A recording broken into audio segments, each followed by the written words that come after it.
Have you ever painted a watercolor reflection with more and more detail, only to watch it stop looking like water and start looking like a mirror? The more detail you add, the stiffer it gets. I ran into this problem myself, and the fix is two watercolor moves. But first, we need to get the light right, or none of this will read as a sunny day. I need these colors to inform the reflections that you see me starting right now. I need to resist the temptation to paint every detail.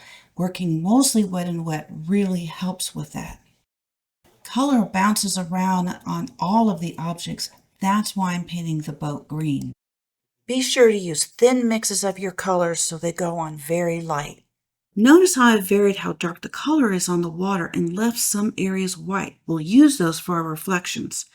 The next key ingredient is to paint the scene that our water will reflect. Our reflections will use those colors in the scene, so painting these first will give you that knowledge to pick the right colors for your reflections. Remember, you're not actually painting a reflection, you're painting water that happens to contain a reflection. To make those reflections look realistic with movement, we're going to use the wet and wet drag technique. I've laid down color, wet on dry, and now going back wet and wet. Watch how I'm dragging the pigment down with a damp brush. See that hard edge I got? I'm going to fix that. I'm taking a damp brush and I'm lifting. Now you can't tell that it ever happened. I'm working wet on dry, and notice what I do with the color of the boat reflecting in the water. The boat is white, but I'm not using white. I'm using the color of the water. Now here's that drag technique. I'm softening that edge with a damp brush. Look at that color. Is that color dark enough? Look at the shadow of the boat and how it's reflecting in the water. It's really dark. Time for more of, you guessed it, wet and wet using shadow green on this wash that's still wet. Wet into wet and drag. More dragging.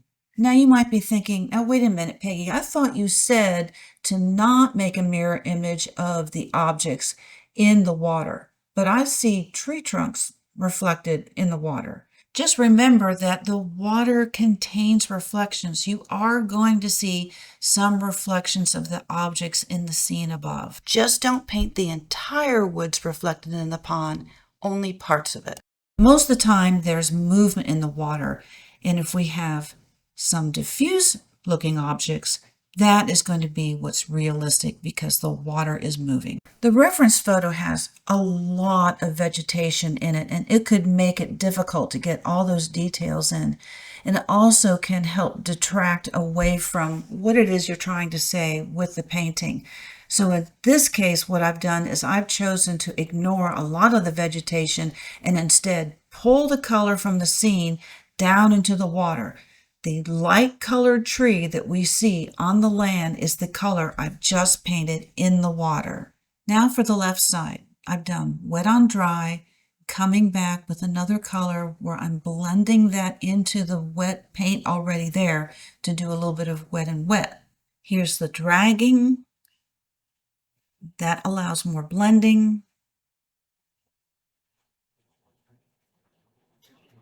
Softening those edges, leaving some shapes behind. Dragging up can also be an effective technique to get that soft, reflective look in the water. Here's the second way to get movement in the water.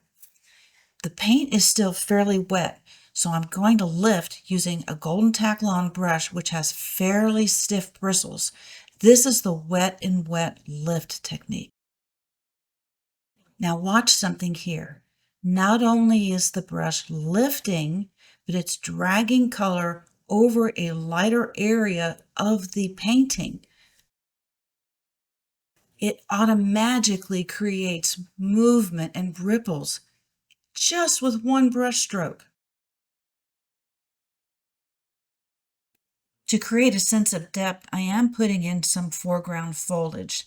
So wet on dry, wet into wet with two different color greens. And then I'm going to come in with one of my favorite brushes, my chip brush. Look at how it makes foliage almost effortless. And it wouldn't be complete without using my needlepoint brush. By holding the brush at the tip, the brush is not as easy to control, and that gives me random marks like you'd see in nature.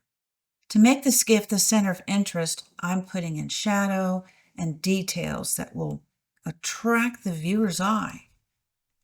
I can't tell you how many times I get technical questions in the comments on my videos and in my live paint-alongs. My students ask me questions all throughout the process. If you want the opportunity to ask questions and get answers live, then join us this Friday at 1 p.m. Eastern. We meet every Friday. The first week is on me. You'll find the link in the description or use the QR code for quick access. To complete the trees, I need to remove the masking fluid.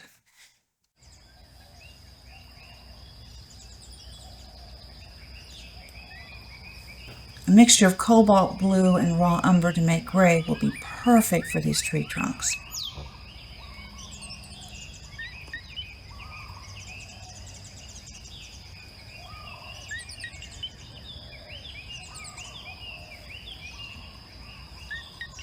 After painting in the shadows that these trees cast on the grass, I'm going for the final touches to the reflections in the water.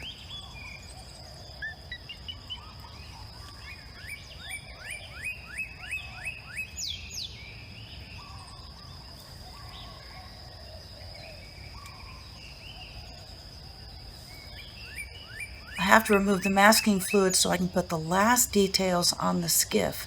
This is the jeweling of the painting.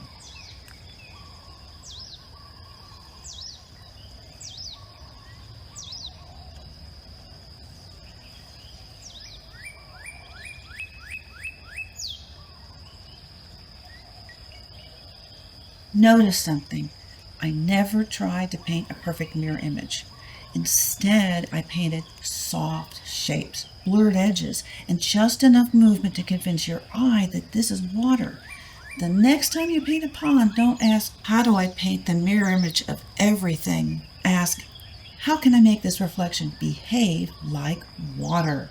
That one change in thinking will make your reflections look softer, more natural, and much more convincing.